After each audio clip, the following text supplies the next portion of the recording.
पढ़ाई के दौरान हम पढ़ाई के दबाव से कैसे बचे। हम एक डॉक्टर से मिले कुछ शारीरिक समस्याओं की वजह से, तो उन्होंने स्ट्रेस को ही मूल कारण बताया। हाँ, ये तो है भाई, स्ट्रेस जो है ना वो साइकोसोमेटिक मामला है। स्ट्रेस एक समय तक केवल दिमाग खराब करता है, एक समय के बाद उससे सिम्टम्स बॉडी में आने लगते हैं। फिर आपको नींद ना आना, नींद उचट गई, तनाव हो रहा है, और कभी कभी तो वाइब्रेशंस बॉडी में होने लगेंगे। वो सब चीजें स्ट्रेस से हो जाती है। तो स्ट्रेस से बचने का एक ही तरीका है कि थोड़ा सा इंसान की तरह से पढ़िए, मशीन मत बनिए। मुझसे तो कोई सलाह मांगता भी नहीं आजकल, क्योंकि मैं ऐसी सलाह देता हूँ फिर बच्चे आते ही नहीं मेरे पास सलाह मांगने के लिए। आते हैं कि सर कितना पढ़ें, कैसे पढ़ें। मैं बोलता हूँ देखो, सप्ताह में एक फिल्म जरूर देखनी है, ये पहली सलाह है। सप्ताह में एक फिल्म, अगर स्कोप है तो सिनेमा हॉल में जाके देखिए, दो चार दोस्तों के साथ देखिए। BF-GF वाले चक्कर मत पड़िएगा, उसमें तनाव ज्यादा होता है। और गए थे फिल्म देखने, सिर फुटवा के लौटे हैं वापस, तो वो सब दो चार अच्छे दोस्त जाए वो ज्यादा ठीक रहता है, हंसी मजाक खूब होता है ना। बाहर ना जा पाए कोई बात नहीं, पेन ड्राइव में भरवा के ले आइए फिल्म, और किसी एक लैपटॉप पे देख लीजिए सब बैठ के। वो सब थोड़ा होना चाहिए। दिन में कम से कम 1 घंटा बिचिंग कीजिए, बिचिंग, शुद्ध बिचिंग, उसमें कोई मिलावट नहीं होनी चाहिए। बिचिंग समझते हैं? बिचिंग का मतलब क्या? गप पे लड़ाना, एकदम शुद्ध गप। उसमें ये नहीं कि अंतर्राष्ट्रीय संबंधों में बातचीत करेंगे, वो सब नहीं। अंतर्राष्ट्रीय संबंधों पे करना भी है तो उन वाले संबंधों पे कि ट्रम्प का किससे चल रहा है, इस तरह का, वो वाले अंतर्राष्ट्रीय संबंध। ये वाले अंतर्राष्ट्रीय संबंध नहीं कि इराक में क्या हुआ, सीरिया में क्या हुआ, वो सब नहीं। जब आप शुद्ध प्योर गपबाजी कर लेंगे 1 घंटा ना, तो मन इतना प्रफुल्लित हो जाता है उसके बाद, फिर पढ़ेंगे तो अच्छा लगेगा। और सफलता का बहुत तनाव मत लीजिए। वो कह गए हैं, तुलसी ने भी कही है ये बात, वैसे भी आती है कि चिंता वाकी कीजिए जो अनहोनी होए, अनहोनी होनी नहीं, होनी ही सो होए। तो चिंता उसकी करो जो अनहोनी है, और अनहोनी है तो हो ही नहीं सकती है, क्योंकि होना वही है जो होना है।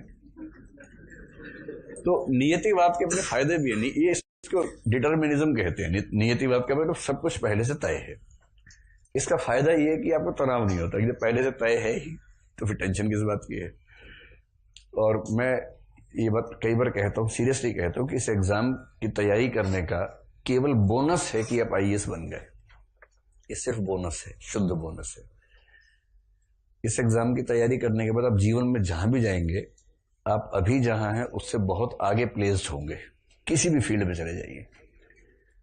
तो एक लेख मौका मिलेगा तो आपको मैं भिजवाऊंगा उस पर व्हाट्सएप पे।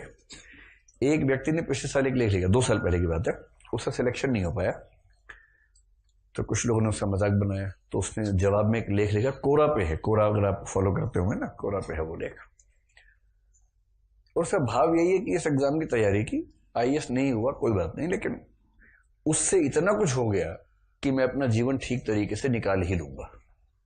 और फिर उसने कुछ एग्जाम्पल्स दिए कि मेरे साथ क्या क्या हुआ। अब क्योंकि मैं एक ऐसे व्यवसाय में हूं कि अगर मैं आपसे ये कहूंगा कि नहीं होगा तो भी जीवन अच्छा होगा, इसकी ये व्याख्या आप कर सकते हैं कि ये अपनी दुकान चलाने के लिए ऐसा बोल रहा है। अब वो व्याख्या करते रहिए, उससे मुझे फर्क पड़ता नहीं है। लेकिन अगर उस पक्ष को आप थोड़ा साइड में करके समझने की क्षमता रखते हो तो इस बात को मान लीजिए, इस एग्जाम की तैयारी अपने आप में इतनी बड़ी उपलब्धि है, जो अभी समझ में नहीं आएगा बाद में आएगा। तो चिंता मत कीजिए, मस्त होकर तैयारी कीजिए।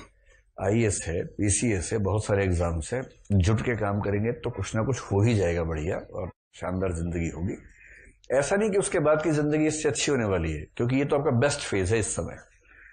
दोस्त हैं, पढ़ाई है, पढ़ने लिखने का समय है, कुछ नहीं करना है, घर से पैसे आ जाते हैं। इतना अच्छा फेज जीवन में नहीं आने वाला कभी। ये आपके जीवन का सबसे अच्छा फेज है। इसके बाद इससे खराब ही आने वाला है। IAS बनने के बाद IAS बन के वो मजा नहीं आएगा जो भी आ रहा है आपको मजा। नहीं, ठीक है, बुढ़ापे तक कौन बच्चा रह सकता है, उम्र बढ़ेगी तो जिम्मेदारी आएंगी। तो सहज रहिए, मेरी बात तो समझे। 1 घंटा रोज क्या करना है? गप्पे मारनी है, सीरियस टाइप की नहीं, मिस्टीरियस टाइप की। ठीक, हफ्ते में 1 आध फिल्म देखिए, मन खुश रहेगा। गाने वाने सुनते रहिए। सुबह उठे, जब तक तैयार हुए, गाने चलने चाहिए उस समय, सुनसान नहीं रहना चाहिए। मतलब मेरे ऊपर तो ऐसा स्ट्रेस नहीं है, मैं आज तक उस जीवन शैली में रहता हूँ। सुबह उठते ही मेरा पहला काम क्या होता है? म्यूजिक।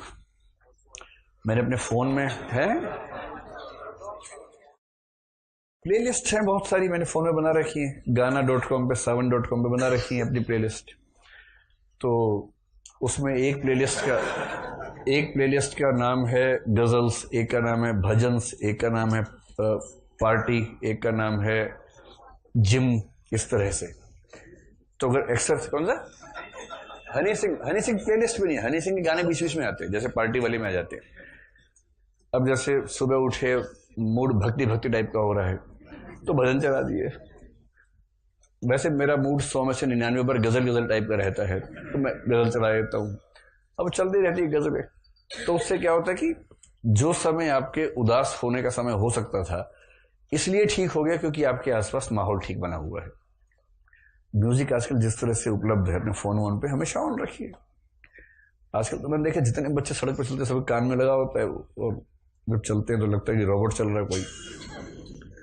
तो कान में लगाइए या वाईफाई ब्लूटूथ स्पीकर लीजिए छोटा सा, पूरा आसपास 3-4 कमरे गुंजा दीजिए सुबह सुबह। मतलब मशीन की तरह पढ़ेंगे तो दुखी रहेंगे, पढ़ाई कीजिए इंसान की तरह तो बात बनेगी।